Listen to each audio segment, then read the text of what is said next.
thank you very much for invitation.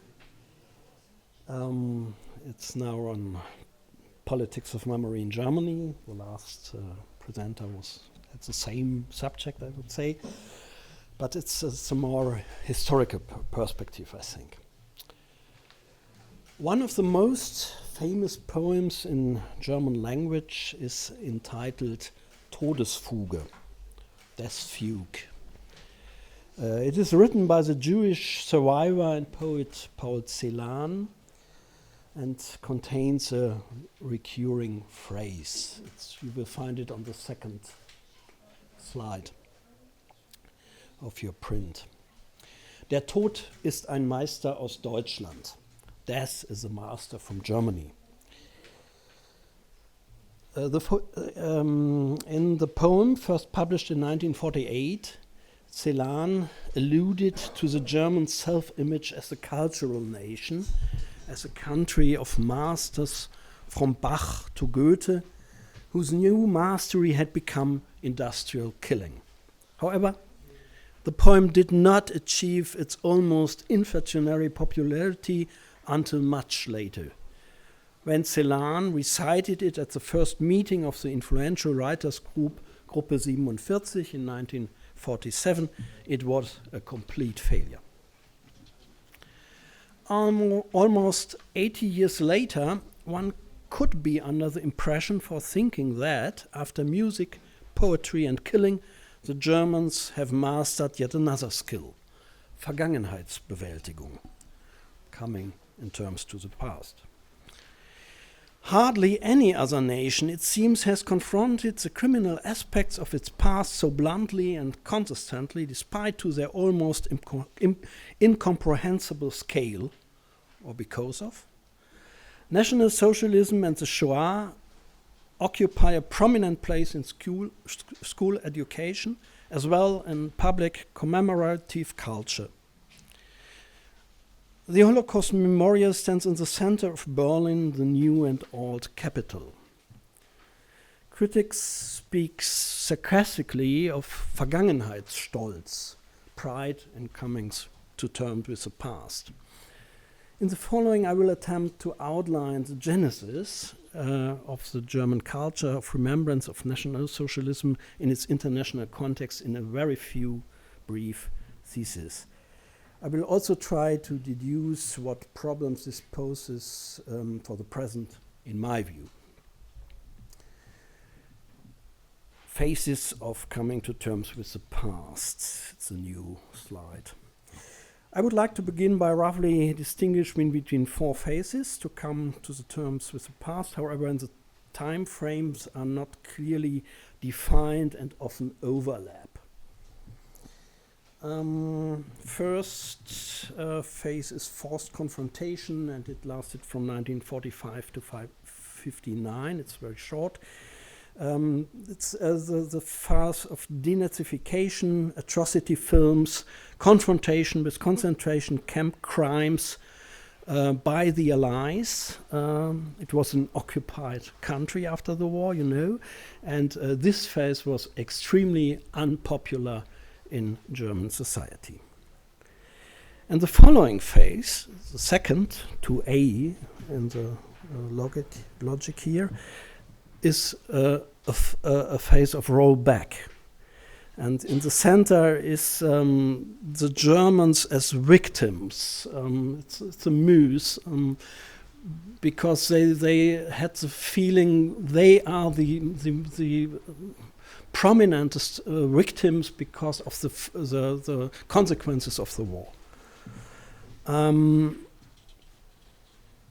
If this efforts to grant amnesty for many perpetrators, the focus of this period of memory culture were the German war victims, and the main emphasis in a political sense was integration of society. There's a short press text in the slides which illustrates this. After 1945 or 49, 48, Germany was divided, you know this, and in the GDR there was another path. It was a state-imposed anti-fascism, and in the focus stand communist resistance, and in the political sense the main aspect was legitimization of power and integration of society as in the western part. But I can't say more to this now. Third period is a period of public controversies in the West from the late 1950s to the late 1980s. Social debates about those with a burdened past, personal continuities, criminal trials, the Eichmann court in Jerusalem, but also courts in Germany, Auschwitz court and others, until the so-called historians' dispute in the 1980s, a controversy about the writing of anti-fascism on the one hand and anti-communism of the other between intellectuals. The last, and in my eyes, lasting period is a period of a consensus on critical demarcation of the National Socialism with the Shoah at the center. And you find this in Germany since the 1990s, in the unified Germany. The Shoah is central, a negative point of reference for national identity in the so-called Berlin Republic.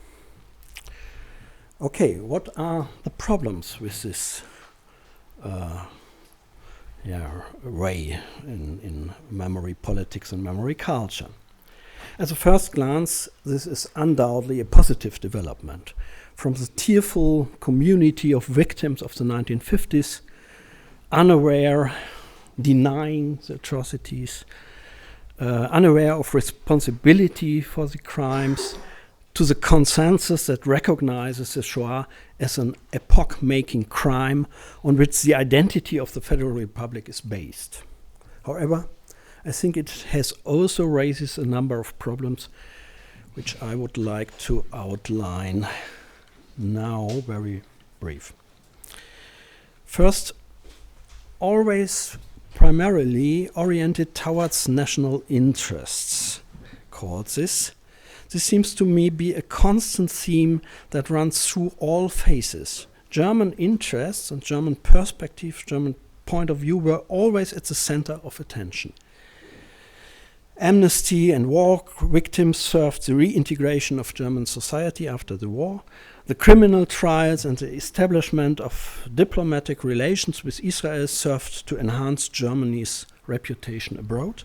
And after 1919, it was necessary to demonstrate to Germany's European neighbors that, unlike in 1914 and 1933 or 1938, Germany had now truly learned its lesson and always present in German society fantasies of redemption. Second problem, a focus on totalitarian dictatorships. Anti-totalitarianism is part of the DNA of the Federal Republic of Germany.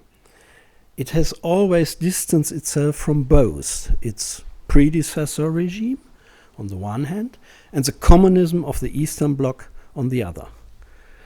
This lives on today in a landscape of memorials that focus on National Socialism on the one hand and the SED dictatorship on the other. History thus appears to be a thing of the past. Appearance as distant, overcome history, it trends to merely justify the present in an apologetic manner. Third, since the 1990s, ex-aggregation of the Shoah as a civil religion, a European problem at the last since the Stockholm Declaration from the year 2000, which tends to make the Shoah to a point of reference for a common European identity. And this includes problematic trends towards the instrumentalization and sacralization of history. It found particularly fertile ground in Germany, where it promoted a victim-centered culture of remembrance. Identification with the perpetrators is much more difficult. And you see this in the Holocaust Memorial site. It's a victim-centered remembrance in the center of Berlin. And this is, brings me to my predecessor as speaker. Other problematic is that problematic periods in German history, like the colonial past, are covered by the National Socialism and the Shoah. The consequence is, in my eyes, a problematic German-centered perception of, for example, the Middle East conflict, primarily in historical categories of anti-Semitism and the Shoah. Israel's security is defined as Germany's Staatsräson, a particular legacy, and this prevents consistent advocacy for a rule-based order, public international order, based on universal human rights. And another aspect is that the German it's a radical peace movement that reads history as a demand never again become a potential military aggressor, and this is problematic, of course, in times of neo-imperialistic ambitions in Russia and elsewhere. Thank you very much.